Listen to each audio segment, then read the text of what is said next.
5 বছর আগে একটা থাপ্পড়ের প্রতিশোধ নিতে এক বন্ধু আরেক বন্ধুকে খুন করে ফেলেছে।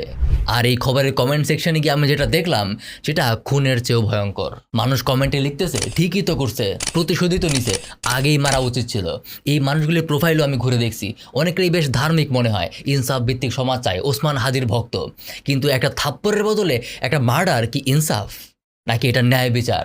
বলতে পারেন যে প্রতিশোধের আবার নিয়ম কিসের? হ্যাঁ, প্রতিশোধেরও ফিক্সড কিছু নিয়ম আছে।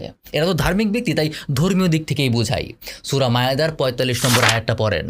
প্রাণের বদলে প্রাণ, চোখের বদলে চোখ, নাকের বদলে নাক, কানের বদলে কান, দাঁতের বদলে দাঁত এবং জখমের বদলে সম পরিমাণ জখম। আই রিপিট, সম পরিমাণ, 1% বেশি জখম না। আর ক্ষমা করে দিতে পারলে একদম বেস্ট। আর এই প্রিন্সিপালটা যে শুধু কোরআনে আছে তা কিন্তু না, বাইবেলেও এক্স্যাক্টলি একই কথা আছে। Old testament book of Exodus 21:24, I for an I, tooth for tooth. কোরআনের ঠিক এই রেফারেন্সটাই দেওয়া আছে। কিন্তু এই প্রিন্সিপাল শুধু ধর্মগ্রন্থেই সীমাবদ্ধ না।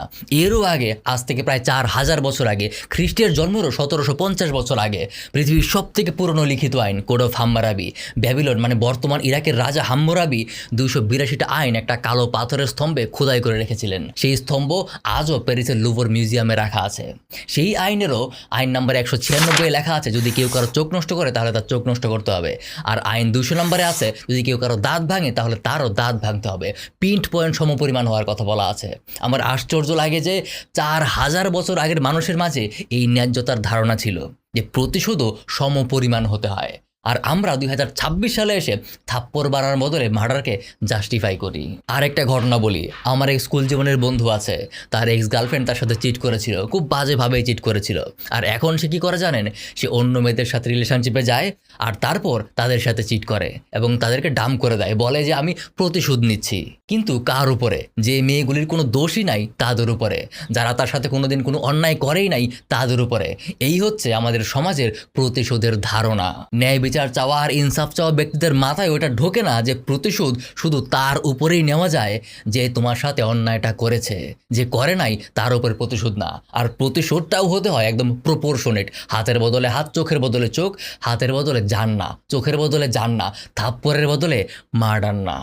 সবচেয়ে ইম্পর্টেন্ট, পারলে ক্ষমাই করে দাও, এইটাই বেস্ট। কোরআন নিজেই বলছে এটাই সর্বোচ্চ মর্যাদার কাজ। 4000 বছর আগে ব্যাবিলনের জনগণ যেটা বুঝেছিল সেটা যদি বর্তমানে এই সভ্যতায় এসেও আমরা না বুঝতে পারি, এটা আমাদের জন্য খুবই খুবই লজ্জাজনক একটা ব্যাপার। আর দি কোড অফ হাম্মারাবি পড়তে গিয়ে আমার খুবই ভালো লেগেছে। অনেক সুন্দর সুন্দর আইন আছে। ভাবাই যায় না যে এত বছর আগেও মানুষের মাঝে ন্যায্যতার এমন ধারণা ছিল, যেটা বর্তমানে আমাদের আইনেও অনেক সময় নাই। যেমন কেউ যদি কাউকে মিথ্যা হত্যার অভিযোগ দেয় এবং প্রমাণ করতে না পারে, তাহলে অভিযোগকারীকে মৃত্যুদণ্ড দেওয়া হবে। যদি কোনো নির্মাতা বাড়ি বানায় এবং সেটা ভেঙে পড়ে মালিক মারা যায়, তাহলে নির্মাতাকেই মৃত্যুদণ্ড দেওয়া হবে। রানা প্লাজা ধ্বংসের কথা মনে আছে না?